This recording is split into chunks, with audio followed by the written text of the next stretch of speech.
தாய்மார்கள், வாக்காளர் மக்கள், பத்திரிகையாளர் ஊடகங்கள் அத்தனை பேருக்கும் முதற்கால் வணக்கம்.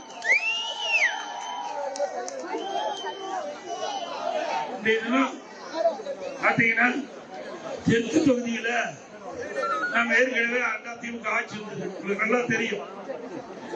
19, 20, 21 ஒரு கொடிய நோய், வைரஸ் நோய்னு பாத்தீங்கன்னா எவ்வளவு கஷ்டப்பட்டோம். இந்த வைரஸ் காற்றிலே பரவி அந்த வைரஸ் பாதிக்கப்பட்டவர்கள் உயிரிழக்கின்ற அளவிற்கு ஒரு கொடிய நோய். அந்த கொடிய நோயோட மிக கடுமையானது கரூர் காற்றுல வந்து கலந்து தெற்கு சட்டமன்ற தொகுதியில திருப்பி சொல்றேன், கொரோனா வைரஸ் தொற்று கூட மருந்து இருக்குது. இப்ப வந்த வைரஸுக்கு மருந்தே இல்லை. ஏதாவது பாதிக்கப்பட்டு விட்டா உங்களுக்கு உயிருக்கே ஆபத்து விடும். உங்களுடைய வாழ்க்கைக்கு உணவு வச்சிருவாங்க.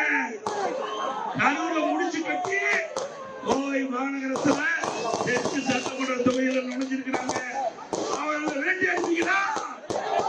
சத்தமா சொல்லுங்க, வேண்டி அடிப்பீங்களா? சிந்திச்சு பாருங்க. ஒருவருக்கு ஆண்டவன் மூளை எதுக்கு கொடுத்திருப்பாங்க? நல்ல வளர்ச்சி கொடுத்திருப்பாங்க. நல்லதை செய்ய வேண்டும்.